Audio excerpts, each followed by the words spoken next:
ಬನ್ನಿ options trading ಜಗತ್ತಿನ ಒಂದು ಪ್ರಮುಖ ವಿಷಯದ ಬಗ್ಗೆ ಮಾತಾಡೋಣ. ಐಟಿಎಂ, ಎಟಿಎಂ, ಒಟಿಎಂ ಅಂದ್ರೆ ಏನು ಮತ್ತು ಕೆಲವು ಆಪ್ಷನ್ಗಳು ಯಾಕೆ ಅಗ್ಗ, ಇನ್ನು ಕೆಲವು ಯಾಕೆ ಇಷ್ಟೊಂದು ದುಬಾರಿ? ಈ ಎಲ್ಲ ಪ್ರಶ್ನೆಗಳಿಗೆ ಉತ್ತರ ಹುಡುಕೋಣ.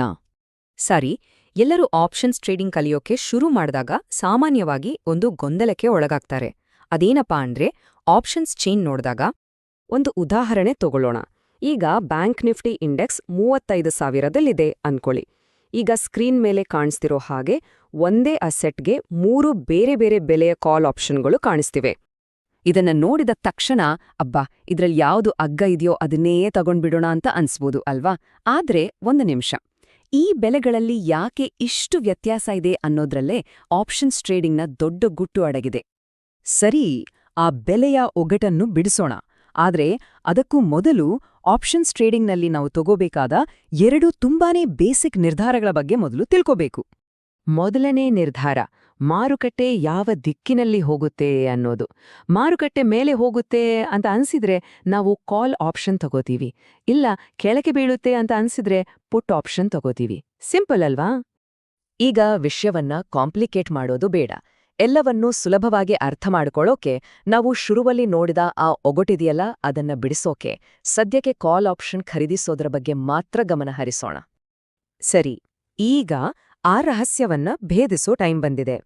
ಈ ಬೆಲೆಗಳಲ್ಲಿ ಯಾಕೆ ವ್ಯತ್ಯಾಸ ಇರುತ್ತೆ ಅಂದ್ರೆ ಅದಕ್ಕೆ ಕಾರಣ ಟ್ರೇಡರ್ಗಳು ಬಳಸೋ ಒಂದು ಪದ, ಮನಿನೆಸ್. ಮೊದಲನೆಯದು ಆಟ್ ದ ಮನಿ ಅಥವಾ ಎಟಿಎಂ. ಇದು ತುಂಬಾನೇ ಸಿಂಪಲ್. ಮಾರುಕಟ್ಟೆಯ ಪ್ರಸ್ತುತ ಬೆಲೆ ಅಂದ್ರೆ ಸ್ಪಾಟ್ ಪ್ರೈಸ್ ಮತ್ತು ಆಪ್ಷನ್ನ ಸ್ಟ್ರೈಕ್ ಪ್ರೈಸ್ ಎರಡೂ ಒಂದೇ ಆಗಿದ್ರೆ ಅದನ್ನ ಆಟ್ ದ ಮನಿ ಅಂತ ಕರಿತೀವಿ. ಇದು ನಮ್ಮ ಸೆಂಟರ್ ಪಾಯಿಂಟ್ ಇದ್ದ ಹಾಗೆ. ಎರಡನೆಯದು ಇನ್ ದ ಮನಿ ಅಥವಾ ಐಟಿಎಂ. ಕಾಲ್ ಆಪ್ಷನ್ ವಿಷಯದಲ್ಲಿ ಸ್ಟ್ರೈಕ್ ಪ್ರೈಸ್ ಪ್ರಸ್ತುತ ಮಾರುಕಟ್ಟೆ ಬೆಲೆಗಿಂತ ಕಡಿಮೆ ಇದ್ರೆ ಅದನ್ನ ಐಟಿಎಂ ಅಂತೀವಿ. ಅಂದ್ರೆ ಏನರ್ಥ? ಆ ಆಪ್ಷನ್ ಈಗಾಗಲೇ ಸ್ವಲ್ಪ ಲಾಭದಲ್ಲಿದೆ ಅಂತ. ಅದಕ್ಕೆ ಆಂತರಿಕ ಮೌಲ್ಯ ಅಥವಾ ಇಂಟ್ರಿನ್ಸಿಕ್ ವ್ಯಾಲ್ಯೂ ಇದೆ ಅಂತ ಹೇಳ್ತಾರೆ. ಅದಕ್ಕೆ ನೋಡಿ, ಇದು ದುಬಾರಿ. ಮೂರನೇದು ಔಟ್ ಆಫ್ ದ ಮನಿ ಅಥವಾ ಒಟಿಎಂ. ಇದು ಐಟಿಎಂಗೆ ಪೂರ್ತಿ ಉಲ್ಟಾ. ಇಲ್ಲಿ ಸ್ಟ್ರೈಕ್ ಪ್ರೈಸ್ ಪ್ರಸ್ತುತ ಮಾರುಕಟ್ಟೆ ಬೆಲೆಗಿಂತ ಜಾಸ್ತಿ ಇರುತ್ತೆ. ಅಂದ್ರೆ ಈ ಆಪ್ಷನ್ಗೆ ಸದ್ಯಕ್ಕೆ ಯಾವುದೇ ಮೌಲ್ಯ ಇಲ್ಲ. ಇದು ಲಾಭಕ್ಕೆ ಬರ್ಬೇಕು ಅಂದ್ರೆ ಮಾರುಕಟ್ಟೆ ದೊಡ್ಡ ಮಟ್ಟದಲ್ಲಿ ಏರಿಕೆ ಕಾಣಬೇಕು. ಇದೊಂಥರ ದೂರದ ಗುರಿ ಇದ್ದ ಹಾಗೆ. ಓಕೆ, ಐಟಿಎಂ, ಎಟಿಎಂ, ಒಟಿಎಂ ಅಂದ್ರೆ ಏನು ಅಂತ ಗೊತ್ತಾಯ್ತು. ಆದರೆ ನಮ್ಮ ಮೂಲ ಪ್ರಶ್ನೆಗೆ ವಾಪಸ್ ಬರೋಣ. ಬೆಲೆಯಲ್ಲಿ ಯಾಕೆ ವ್ಯತ್ಯಾಸ? ಇದರ ಉತ್ತರ ಇರೋದು ಸಂಭವನೀಯತೆ ಅಥವಾ ಪ್ರಾಬಬಿಲಿಟಿ ಅನ್ನೋ ಪದದಲ್ಲಿ. ಈ ಟೇಬಲ್ ನೋಡಿ, ಎಲ್ಲ ಸ್ಪಷ್ಟವಾಗಿ ಅರ್ಥ ಆಗುತ್ತೆ. ಇನ್ ದ ಮನಿ ಆಪ್ಷನ್ನ ಬೆಲೆ ಅಂದ್ರೆ ಪ್ರೀಮಿಯಂ ಜಾಸ್ತಿ ಇರುತ್ತೆ, ಯಾಕಂದ್ರೆ ಅದು ಲಾಭ ಆಗೋ ಚಾನ್ಸ್ ತುಂಬಾನೇ ಜಾಸ್ತಿ. ಅದೇ ಔಟ್ ಆಫ್ ದ ಮನಿ ಆಪ್ಷನ್ನ ಪ್ರೀಮಿಯಂ ಕಡಿಮೆ ಇರುತ್ತೆ. ಯಾಕಂದ್ರೆ ಅದು ಲಾಭ ಆಗೋ ಸಂಭವನೀಯತೆ ಕಡಿಮೆ, ಅಂದ್ರೆ ರಿಸ್ಕ್ ಜಾಸ್ತಿ.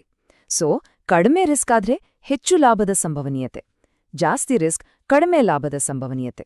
ಇದು ಆಟದ ನಿಯಮ. ಈ ರಿಸ್ಕ್ ಮತ್ತು ರಿವಾರ್ಡ್ ಆಟವನ್ನು ಇನ್ನಷ್ಟು ಆಳವಾಗಿ ಅರ್ಥ ಮಾಡ್ಕೊಳ್ಳಕ್ಕೆ ಒಂದು ಮುಖ್ಯವಾದ ಪಾಯಿಂಟ್ ಇದೆ. ಅದೇ ಬ್ರೇಕ್ ಈವನ್ ಪಾಯಿಂಟ್. ಅಂದ್ರೆ ನಮ್ಮ ಆಪ್ಷನ್ ಯಾವ ಪಾಯಿಂಟ್ ದಾಟಿದ ಮೇಲೆ ನಿಜವಾದ ಲಾಭ ಕೊಡಕ್ಕೆ ಶುರು ಮಾಡುತ್ತೆ ಅನ್ನೋದನ್ನ ಲೆಕ್ಕ ಹಾಕೋಣ. ನಮ್ಮ ಹಳೆಯ ಉದಾಹರಣೆಗೆ ವಾಪಸ್ ಬರೋಣ. ದುಬಾರಿಯಾಗಿದ್ದ ಟಿಟಿಎಂ ಆಪ್ಷನ್ನ ಬ್ರೇಕ್ ಈವನ್ ಪಾಯಿಂಟ್ 35,821 ರೂಪಾಯಿ. ಆದ್ರೆ ಅಗ್ಗಾಗಿದ್ದ ಒಟಿಎಂ ಆಪ್ಷನ್ ನೋಡಿ, ಅದರ ಬ್ರೇಕ್ ಈವನ್ ಪಾಯಿಂಟ್ 35,433 ರೂಪಾಯಿ. ಅಂದ್ರೆ ಆ ಅಗ್ಗದ ಆಪ್ಷನ್ ಲಾಭ ಮಾಡೋಕೆ ಮಾರುಕಟ್ಟೆ ಇನ್ನೂ ಹೆಚ್ಚು ಮೇಲೆ ಹೋಗ್ಬೇಕು. ಅದಕ್ಕೆ ಅದು ಅಗ್ಗ, ಯಾಕಂದ್ರೆ ಅಲ್ಲಿಗೆ ಹೋಗೋ ಚಾನ್ಸ್ ಕಡಿಮೆ. ಈಗ ಅರ್ಥ ಆಯ್ತಲ್ಲ ಯಾಕೆ ಬೆಲೆಯಲ್ಲಿ ವ್ಯತ್ಯಾಸ ಅಂತ?